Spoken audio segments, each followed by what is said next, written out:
An intersection is flooded with water from a nearby lake after Hurricane Maria at Lagos de Plata in Levittown, Puerto Rico on September 21, 2017. Miami, Christmas, Mariner Ostalaza said mournfully, like it's the name of a loved one who died too young. Do you know what a Christmas is in Puerto Rico? She sets her coffee down, freeing her hands to gesticulate pizzazz, and answers her own question. It starts on Thanksgiving and it ends in mid-January with Fiestas de la Calle de San Sebastian, a street festival.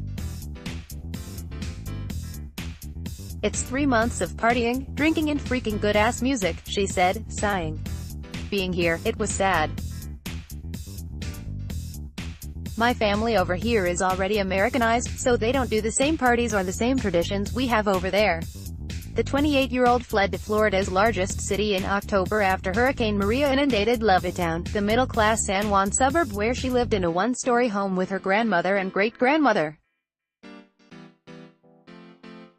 She agonized over the decision to leave. The night the floodwaters came, just hours after the winds and rain subsided, she watched swarms of cockroaches and rats engulf entire lampposts as they scurried to drier heights, a nightmarish, almost biblical omen. She had believed she might die as she navigated her packed 2005 Toyota Corolla through streets that had become fecal rivers. She spent the next week wading through sewage, air-drying clothes and old love letters, and chasing evasive bouts of sleep in the sticky nights without air conditioning. Then, one morning while she waited in line for gasoline at 4 a.m., service blinked onto her phone for a moment, and she got a text from her aunt in Miami. A family friend working at Royal Caribbean secured spots for Ostalaza and her grandmothers on a cruise ship leaving San Juan the next morning. I didn't want to come, she said. But her job was less secure than it once was, since the hotel where she worked didn't know when it would welcome tourists again. And her uncle, and, once she finished weeping, her mother, convinced Ostalaza leaving was the only choice. The next day, she joined her grandmothers, who were depending on her to be their English translator, and boarded the ship. She arrived in Miami on October 3, her dad's birthday, the first one she'd ever missed.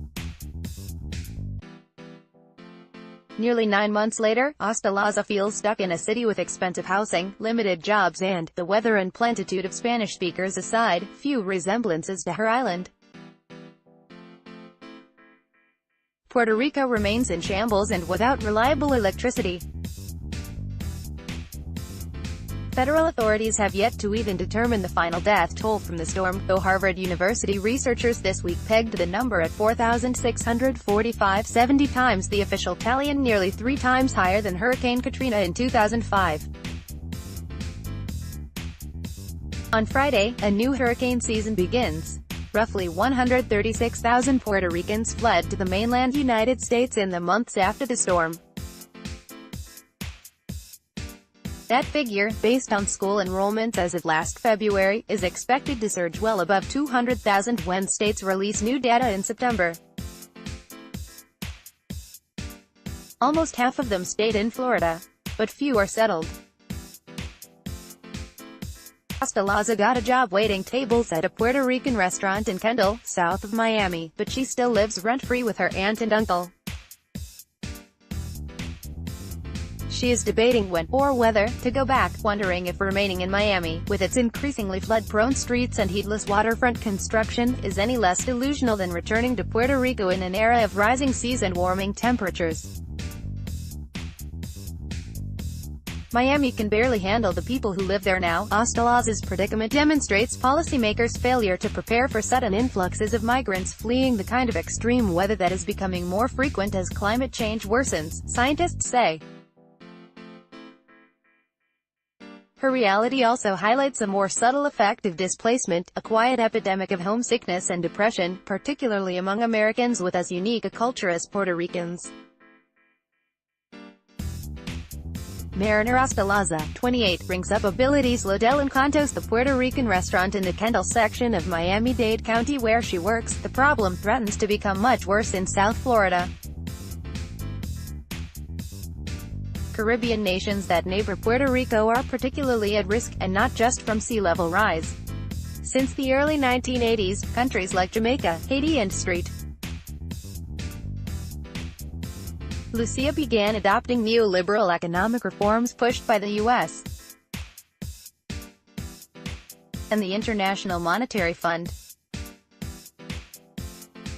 These policies devastated agriculture on the islands, as study after study shows, forcing them to rely on imported food and bottled water, and revolve their entire economies around tourism.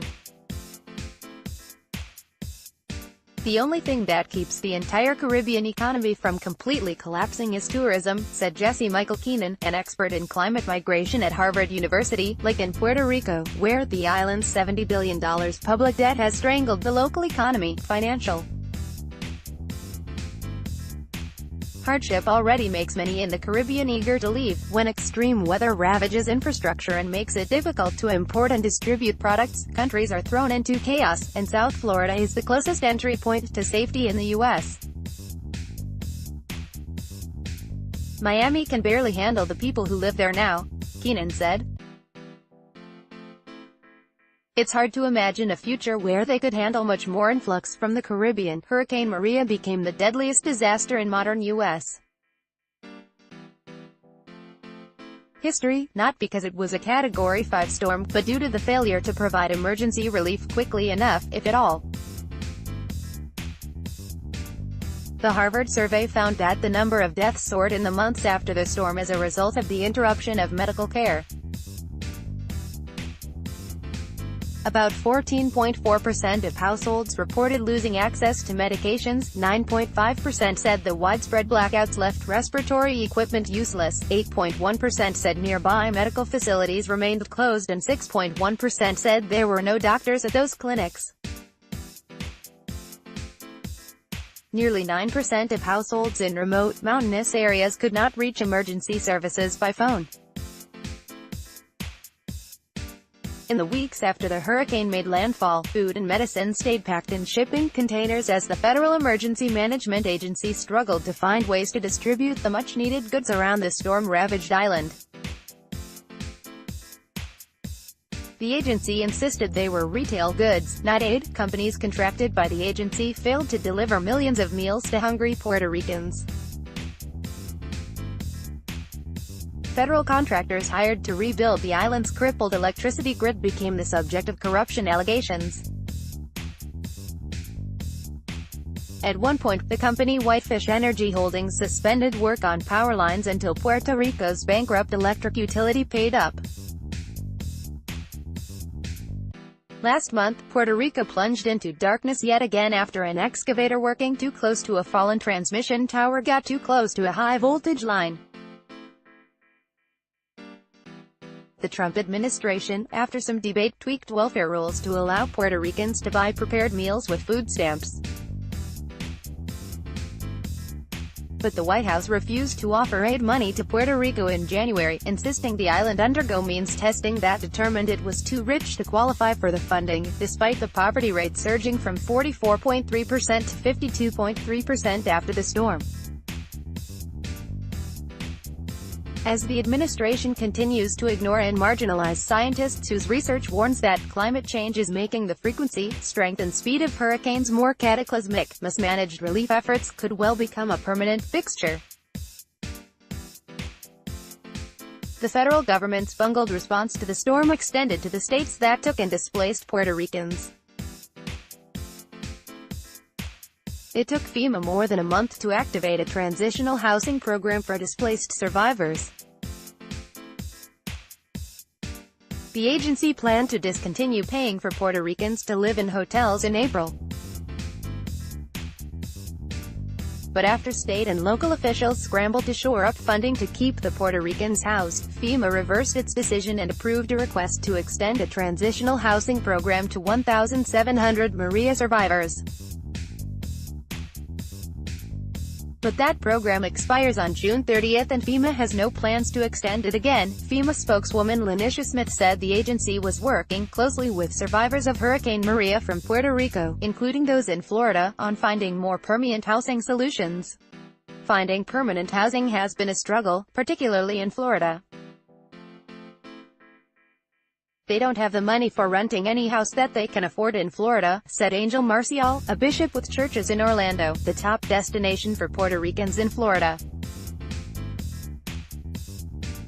Many of them don't have enough money for the down payments or the deposit. Even what they receive monthly is not enough for a monthly rent.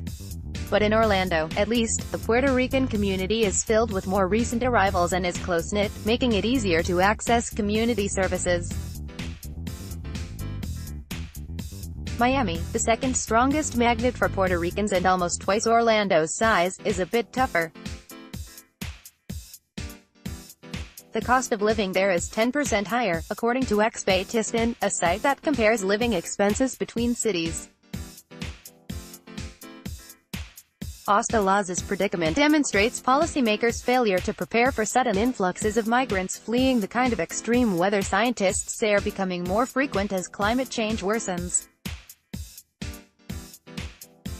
Puerto Ricans also don't have central hubs in the city, like the Cuban and Haitian communities do. They've instead dispersed as the neighborhood once known as Little San Juan undergoes rapid gentrification.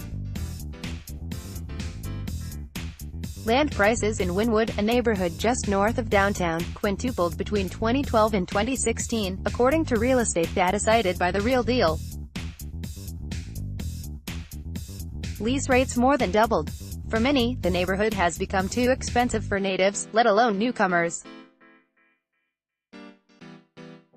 Andrea Ruiz Sorrentini, a University of Miami researcher studying how Puerto Ricans displaced by Hurricane Maria are adapting to Miami, said evacuees despaired over the dearth of go-to-cultural locations in the city. There is not a renowned hub in Miami to go and experience what it is to be Puerto Rican, she said, sitting in a rec room of a Puerto Rican cultural center in the Roberto Clemente Park, one of the last prominent emblems of Wynwood's Puerto Rican heritage. Yes, Wynwood exists, but in recent years it hasn't been the same. In October, Florida became the only state to enter into a host state agreement with FEMA and Gov. Rick Scott, R., began urging federal officials to fund relief efforts. In January, nearly 4 months after the hurricane, the federal government granted Florida $13 million to help displaced Puerto Ricans find jobs. In response, Scott unveiled a new $1 million employment effort with the Puerto Rican Chamber of Commerce and Ana G. Mendez University the next month. Fewer than a quarter of the 20 actions a Scott spokesman listed the administration is taking in response to Hurricane Maria dealt directly with displaced evacuees. Florida's stringent rules for accessing public services make the situation for poor displaced Puerto Ricans even more dire. Scott worked closely with the Trump administration to roll back rules that expanded Medicaid protections. That's emblematic of Florida's conservative approach to social services in general, said Edwin Melendez, an economist and the director of Hunter College's Center for Puerto Rican Studies. That means the community infrastructure, the nonprofits that provide services and the privatization of government leaves services not even comparable to those in the Northeast, where other Puerto Rican communities exist. These displaced Puerto Ricans will be climate vote as the state's cutbacks in welfare spending mirror its reluctance to spend money to prepare for climate change, despite facing some of the greatest risks from rising seas and extreme weather. Scott, who has long denied the science behind climate change, insisted during his re-election campaign in 2014 that his administration spent $350 million on sea level rise mitigation efforts. PolitiFact, the Florida-based fact-checking service, declared the claim mostly false, in noting that the governor's office included in that figure $100 million in sewer infrastructure that had nothing to do with sea level rise. As recently as last year, conservationists accused Scott of ignoring global warming and pushing an Orwellian erasure of the words climate change from public documents. Andrea Ruiz Sorrentini, a University of Miami researcher studying Puerto Ricans evacuees in Miami, stands before a mural at the community center in Roberto Clemente Park. The influx of new voters from Puerto Rico could tilt the Florida electorate against representatives who deny climate change. 8 in 10 Latinos think global warming is happening, including nearly 9 in 10 Spanish-speaking Latinos, according to 2017 survey data from the Yale Program on Climate Change Communication. 60% said they would vote for a candidate for public office because of their position on climate change, and 51% said they would join a campaign to convince elected officials to act on global warming. That number jumps to 61% among Spanish-speaking Latinos. In Florida, where Latinos make up 16.4% of registered voters, polling by the Environmental Voter Project found the average Latino voter to be almost 10% more likely to care about climate change than the average non-Hispanic white voter. The group identified 514,691 Latinos who are already registered to vote and would be highly likely to list climate change or other environmental issues as one of their top political priorities, and that doesn't even count newly arrived Puerto Ricans with first-hand experience of the kind of storm scientists forecast to become more common as the planet warms. The Harvard study found that the median age of Puerto Ricans who left after Hurricane Maria was 25, placing them in the millennial age group that tends to favor policy solutions to climate change. In short, every bit of data tells us that these displaced Puerto Ricans will be climate voters, and any candidate who ignores them and their priorities could easily lose the election because of it. Nathaniel Stinnett, executive director of the Environmental Voter Project, said in an email that may be fueling some Florida Republicans' concerns about newly registered Puerto Rican voters. John Ward, a candidate in the GOP primary for Florida's 6th congressional district, drew criticism last week for saying displaced Puerto Ricans should not be allowed to register to vote in Florida. "I don't think they should be allowed to register to vote," he said in a video uploaded to YouTube by a Republican rival. "It's not lost on me that I think the Democrat Party's really hoping that they can change the voting registers in a lot of counties and districts, and I don't think they should be allowed to do that. That hasn't stopped people like Ostalaza. She registered to vote in Miami almost immediately after arriving in the city. She doesn't know whom she plans to vote for in Florida's Senate election this year, in which Scott is the Republican frontrunner to challenge Democratic incumbent Bill Nelson. But she said she couldn't vote for someone who rejects scientists' warnings about climate change. Not after living through what I did, and seeing everything," she said. "We're the ones who suffer more." The next day, at Isla del Encanto's, the restaurant where she works, Ostalaza took an order for alcapurrias. On her way to the kitchen, she whisked by a large blue and white sign that read, "Boricua Vota." Related, 2017 shatters records with $306 billion in damages from climate-linked disaster. Harvard study on Puerto Rico is devastating for more reasons than the alarmingly high death toll. Puerto Rico's colonial legacy doomed it to dirty electricity, and now darkness. Download photo gallery Puerto Rico before and after.